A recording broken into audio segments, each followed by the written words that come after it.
Hello दोस्तों, स्वागत है आपका हमारे चैनल यूपी एग्ज़ाम क्रिजर में। दोस्तों, आज के वीडियो में हम 22 मई से संबंधित उत्तर प्रदेश करंट अफेयर और इसके अलावा यूपी एग्ज़ाम्स के लिए मोस्ट इंपॉर्टेंट करंट अफेयर के क्वेश्चंस को डिस्कस करेंगे और हर एक क्वेश्चन से रिलेटेड आपको फैक्ट भी बताएंगे। और वीडियो के अंत में हम आपसे ये क्वेश्चन भी पूछेंगे जिसका जवाब आपको कमेंट बॉक्स में देना है। और अगर आपको इसकी PDF डाउनलोड करनी है तो आप हमारे टेलीग्राम ग्रुप से इसकी PDF डाउनलोड कर सकते हैं। टेलीग्राम ग्रुप की लिंक आपको वीडियो का डिस्क्रिप्शन में मिल जाएगी। तो चलिए आज का वीडियो शुरू करते हैं। आज का वीडियो शुरू करने से पहले कल का एक क्वेश्चन था जो हमने आपको बताया था कि पश्चिम बंगाल में विधान परिषद को गठन को लेकर के मंजूरी दी गई है। और इसके साथ ही हमने आपको बताया था कि वर्तमान में भारत के 6 राज्यों में विधान परिषद जो है वो मौजूद है। और वो राज्य थे आंध्र प्रदेश, तेलंगाना, उत्तर प्रदेश, बिहार, कर्नाटक, महाराष्ट्र। तो इसको लेकर के एक स्टूडेंट का कमेंट आया कि सर आंध्र प्रदेश में जो विधान परिषद है उसे खत्म कर दिया गया है। तो देखिए, आपको बताना चाहेंगे कि आंध्र प्रदेश में विधान परिषद को खत्म करने का प्रस्ताव जो है वो विधानसभा से पारित किया गया था, लेकिन जो आंध्र प्रदेश में विधान परिषद है वो अभी खत्म नहीं हुई है। इसको लेकर के पूरा मामला क्या है तो इसे जानते हैं। तो दोस्तों, आंध्र प्रदेश में विधानसभा से 27 जनवरी, कब 27 जनवरी 2020 को विधान परिषद खत्म करने को लेकर के प्रस्ताव पारित किया गया था, लेकिन केवल विधानसभा के द्वारा पारित करने पर जो विधान परिषद है वो खत्म नहीं होती है। इसकी पूरी प्रोसेस क्या होती है, तो विधानसभा से पारित होने के बाद ये जो प्रस्ताव है वो राज्यपाल के पास जाता है और राज्यपाल के बाद जब इसे पारित कर दिया जाता है फिर ये जाता है संसद में। और फिर जब संसद से प्रस्ताव पारित होता है तब उसके बाद ही विधान परिषद जो है वो समाप्त की जाती है। तो जो आंध्र प्रदेश का प्रस्ताव था विधान परिषद को समाप्त करने को लेकर के, तो ये अभी संसद से पारित नहीं हुआ है। तो वर्तमान में भारत के 6 राज्यों में विधान परिषद है। तो आपको ध्यान रखना है 6 राज्यों के नाम: आंध्र प्रदेश, तेलंगाना, उत्तर प्रदेश, बिहार, कर्नाटक, महाराष्ट्र।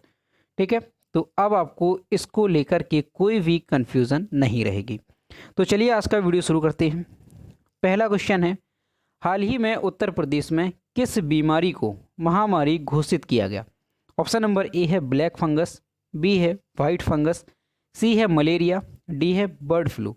इसका जो करेक्ट आंसर है वो है option number A, black fungus. UP में ब्लैक फंगस महामारी घोषित हो गई है। शुक्रवार को सरकार ने इसे महामारी घोषित किया, शुक्रवार यानी 21 मई को। उत्तर प्रदेश में अब तक ब्लैक फंगस से करीब 300 रोगी विभिन्न अस्पतालों में भर्ती हो चुके हैं। केंद्रीय स्वास्थ्य मंत्रालय राज्यों और केंद्र शासित प्रदेशों में महामारी रोग अधिनियम 1897 के तहत ब्लैक फंगस को महामारी घोषित करने का आग्रह कर चुका है। ब्लैक फंगस को महामारी घोषित करने वाला उत्तर प्रदेश 8वां राज्य बन गया है। इससे पहले गुजरात, तेलंगाना, राजस्थान, असम, उड़ीसा, पंजाब और चंडीगढ़ में इसे महामारी घोषित किया जा चुका है। तो दोस्तों, आपको ध्यान रखना है कि उत्तर प्रदेश में जो ब्लैक फंगस ये बीमारी है इसको महामारी घोषित कर दिया गया है। कब किया गया है तो 21 मई को किया गया है।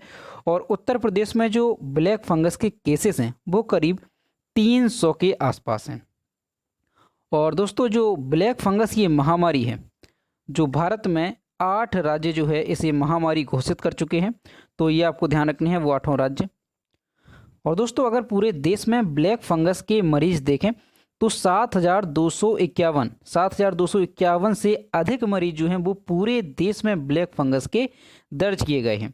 और कुल मौतें जो है ब्लैक फंगस से 219 मौतें दर्ज की गई हैं। और जो सबसे अधिक मौतें हैं वो महाराष्ट्र में दर्ज की गई हैं। कितनी? तो 90 जो मौतें हैं वो ब्लैक फंगस से महाराष्ट्र में दर्ज की गई हैं।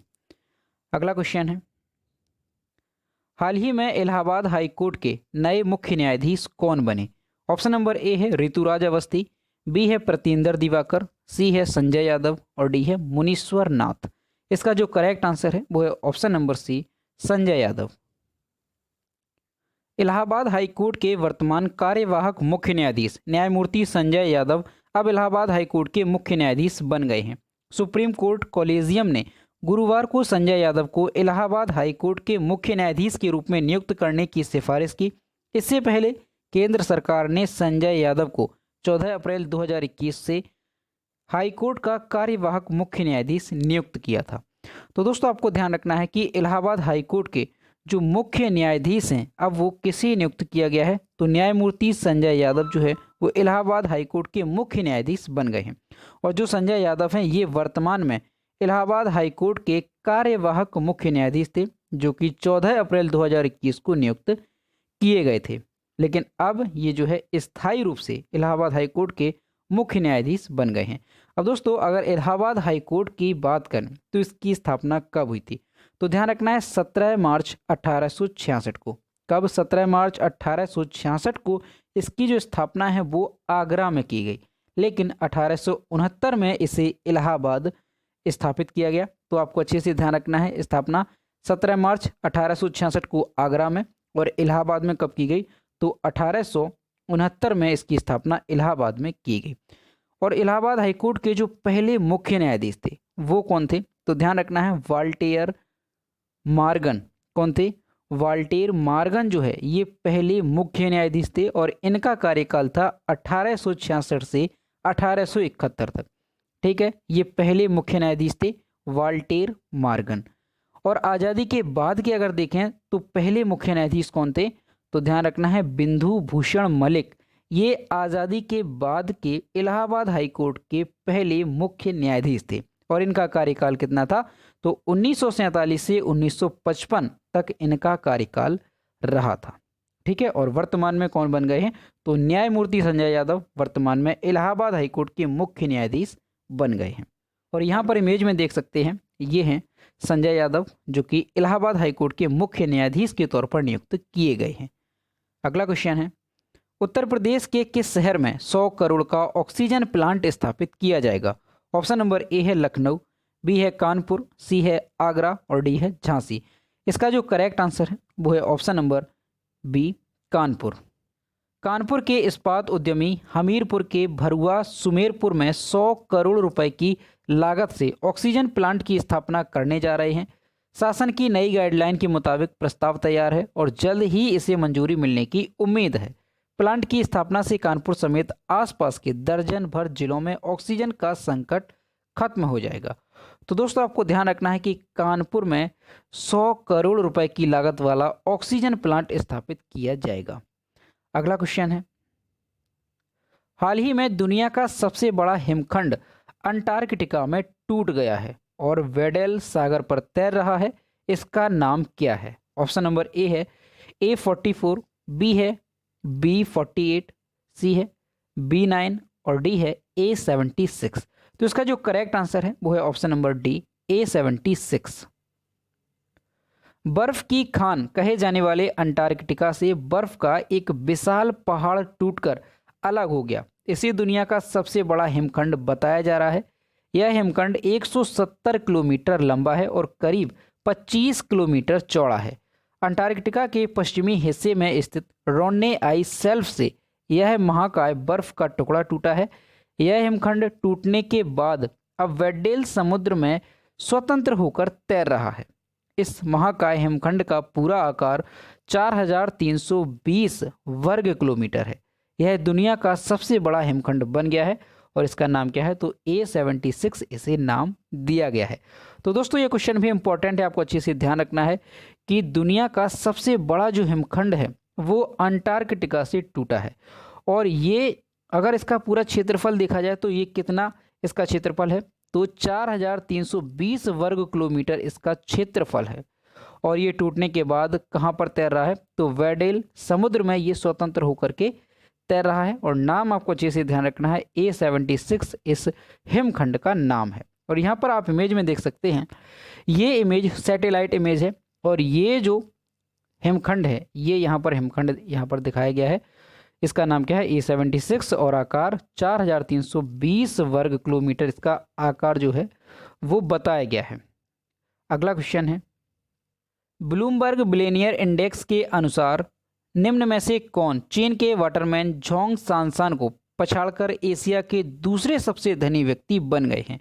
ऑप्शन नंबर ए है गौतम अडानी, बी है शिव नाडर, सी है उदय कोटक और डी है कुमार बिरला। इसका जो करेक्ट आंसर है वो है option number A, Gautam Adani. Gautam Adani चीन के वाटरमैन झोंग सांसान को पछाड़कर एशिया के दूसरे सबसे धनी व्यक्ति बन गए हैं। ब्लूमबर्ग बिलियनियर इंडेक्स के अनुसार अडानी समूह के अध्यक्ष की कुल संपत्ति, सांसान की कुल संपत्ति 63.6 अरब डॉलर से बढ़कर 66.5 अरब डॉलर हो गई है। अंबानी की कुल संपत्ति अब 76.5 बिलियन डॉलर है, जिससे वह दुनिया में 13वें सबसे अमीर व्यक्ति हैं। उसके बाद अडानी 14वें स्थान पर हैं। तो दोस्तों आपको ध्यान रखना है, ये क्वेश्चन भी इंपॉर्टेंट है कि एशिया के जो दूसरे सबसे धनी व्यक्ति हैं वो कौन बन गए हैं। तो गौतम अडानी जो है वो एशिया के दूसरे सबसे धनी व्यक्ति बन गए हैं। और इससे पहले जो एशिया के दूसरे सबसे धनी व्यक्ति थे वो कौन थे, तो चीन के झोंग सांसान ये एशिया के दूसरे सबसे अमीर व्यक्ति थे, लेकिन अब जो है ये गौतम अडानी से पीछे हो गए हैं। और इनकी जो संपत्ति है झोंग सांसान की, ये थी 63.6 अरब डॉलर, और जो गौतम अडानी है इनकी संपत्ति दर्ज की गई है 66.5 अरब डॉलर। तो ये दूसरे स्थान पर आ गए हैं। और पहले स्थान पर कौन है, तो एशिया के सबसे धनी व्यक्ति हैं मुकेश अंबानी। इनका नाम आपको अच्छे से ध्यान रखना है। और इनकी संपत्ति कितनी है, 76.5 बिलियन डॉलर। और अगर दुनिया में देखा जाए तो ये 13वें सबसे अमीर व्यक्ति हैं, और जो गौतम अडानी है वो दुनिया में 14वें स्थान पर है। अगला क्वेश्चन है, आयुष विभाग ने निम्नलिखित में से कौन सी योजना शुरू की है जिसमें घर से लाइव वीडियो कॉल के माध्यम से निःशुल्क आयुष चिकित्सा विशेषज्ञों से परामर्श किया जा सकता है। ऑप्शन नंबर ए है डॉक्टर ऑन कॉल, बी है वैद्य आपके द्वार, सी है वैद्य परामर्श योजना, और डी है स्वस्थ रहें हर घर। तो इसका जो करेक्ट आंसर है वो है ऑप्शन नंबर बी, वैद्य आपके द्वार। आयुष विभाग ने वैद्य आपके द्वार योजना शुरू की है। इस योजना के माध्यम से निःशुल्क आयुष चिकित्सा विशेषज्ञों से घर बैठे लाइव वीडियो कॉल के माध्यम से परामर्श लिया जा सकता है। योजना के तहत आयुष, आयुर्वेद, होम्योपैथी और यूनानी 3 विषयों का लाभ उठाया जा सकता है। नागरिक इस सुविधा का लाभ आयुष स्क्वायर ऐप को डाउनलोड करके उठा सकते हैं। तो दोस्तों आपको ध्यान रखना है, वैद्य आपके द्वार ये जो योजना है वो आयुष विभाग ने शुरू की है। और इसके तहत क्या होगा, तो इस योजना के माध्यम से निःशुल्क आयुष चिकित्सा विशेषज्ञों से घर बैठे लाइव वीडियो कॉल के माध्यम से परामर्श लिया जा सकता है।